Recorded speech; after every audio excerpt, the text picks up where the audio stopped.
America, and to the republic for which it stands, one nation, under God, one and indivisible. Now the Texas flag. Honor the Texas flag. I pledge allegiance to thee, Texas, one state under God, one and indivisible.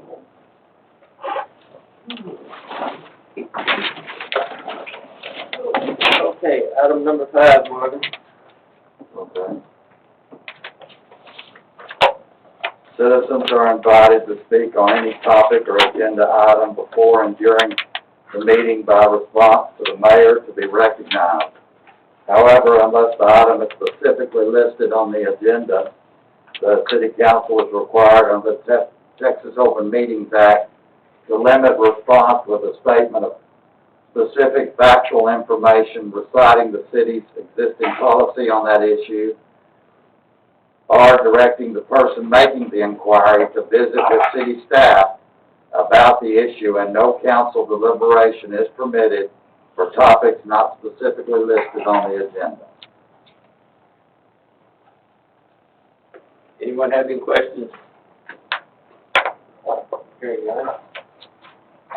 Item number 6 is consent agenda. All items under this section of the are recommended for approval for the consent agenda. These items are of routine nature and require only brief deliberation by council. Council reserves the right to remove any item on the consent agenda for further deliberation. A, approve minutes of July 28, 2020 regular council meeting. B, approve minutes of August 4, 2020 special call council meeting. C, approve bills payable for period ending August 11, 2020, fiscal year 2020. Is there anything you would like to take off? If not, Make a motion to approve consent agenda items A, B, and C. Second. have a motion, second, to approve consent agenda items A, B, and C. Any other discussion? All in favor? Aye. Item number 8, consider approval of ordinance 1289, 2020, approving reinvestment zone number 1, City of River Oaks, Texas, final project and finance plan.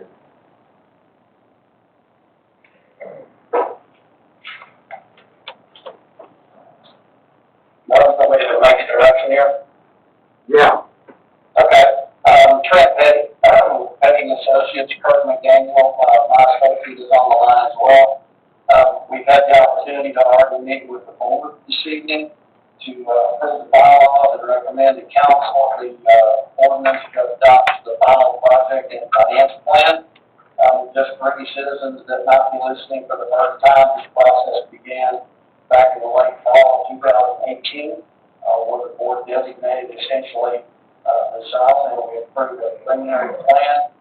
Since that time, a great deal of work has been done, not only on the TERS elements of the plan, but also on River Oaks itself relative to intersections and roadways and roadway improvements. We believe that this will give River Oaks probably the best economic development opportunity it's had in many years. That gives new land uses, the commercial mixed-use land use, which you approved back in the end of 2019. We think is an excellent economic development opportunity for you. The TERS reinvestment zone, just for information, does not raise taxes at all on anyone in the community. It simply takes the existing base value of the land in the zone, and it establishes that as a continuing revenue stream for the city. And any new incremental growth that occurred within that zone between 2048 will go into a fund that will be 75% of the city's increment. We anticipate 75% of the county's increment, and we anticipate 50% of the college district's increment. The county and the college district have yet to vote on this. The college district won't act on it until the county has acted on it. We've been in contact with the county. We hope to be on their agenda at the end of August or early September to get the commissioners vote on this. We have met with your commissioner, Commissioner Johnson. He's very familiar with the project, very supportive of it. So we're happy tonight to take this project on to its next step and hopefully begin soon collecting the revenues and the values that we hope to occur any reinvestment time. And I'll be happy to answer any questions you may have. All right, again, Kurt, what did you say the county, you sits back there, sits back, was it 50 or 75? 75. Okay, and the college district 50? Yes, sir. Okay. So just to illustrate a little bit about what we get out of that, over the life of this thing, from if the county participates at 75%, we get incremental revenues of $8.7 million, and the college district of another $3.4 million. Right.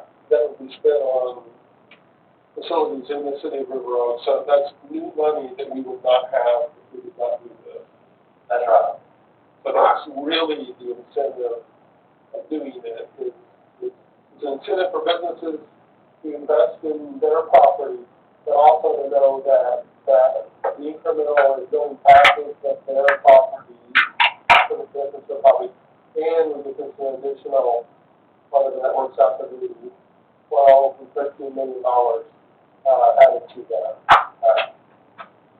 So the other thing, and I forgot to ask this in the meeting, but there was a question about the map, and I know we've been over these boundaries and stuff before, but in it, there's a part that was circled that had a little bit of shaded area. I think one of those is the post office, so can you explain what the purpose of the circle is? Yeah, remember we did this back in the fall of 2019. We brought one map, actually two map revisions. And those map revisions you looked at and you approved, and you see that it just squares off these intersections so that we don't have partial tracks that are not going to benefit from the zone, especially in relationship to the roadways that we designed. So on the east side, we wanted to make sure that we took the best commercial value we could, and we didn't cut the zone short and potentially leave off a commercial track. On the west side, it really squares up where we hope to be the CMU area to be able to take full advantage of that parcel for mixed-use development. So it was just indicating where the boundary was adjusted? That's right. Yeah, okay. I think it's important to build on what Steve said, is that when we take on these projects, River Road could have pay for it all itself, but this way, we're getting county participation and college district participation, so it's not just all River Road's money, but we're gonna get the benefit out of it. And, me, I think it's a great plan, and I appreciate all the efforts in working in it, you and your team. Need a motion? With that, I'll make that motion to approve ordinance number 1289-2020, approving the reinvestment zone number 1, City of River Road, project occurring plan. Second. We have a motion and second to approve ordinance 1289-2020, approving the reinvestment zone number 1, City of River Oaks, final project and final plan. Item number 9, it's good. Got something to vote? Oh, all in favor? Aye. Opposed? Motion carried. This is not good. You get up here to talk and this, your glasses falls up, you can't see what's in front of you. Okay. Item number 9, consider approval of resolution 1024-2020, amending resolution number 1021-2020 as adopted on July 14th, 2020 by continuing the declaration of local disaster. This was, the declaration that was put out that we closed the community center, during this time of, disaster, and also that we keep the library closed. That was to be for 30 more days from the date y'all did it on July 14th. So on August the 14th, this order will come to an end. So what we need to know is if the council wants to continue that, for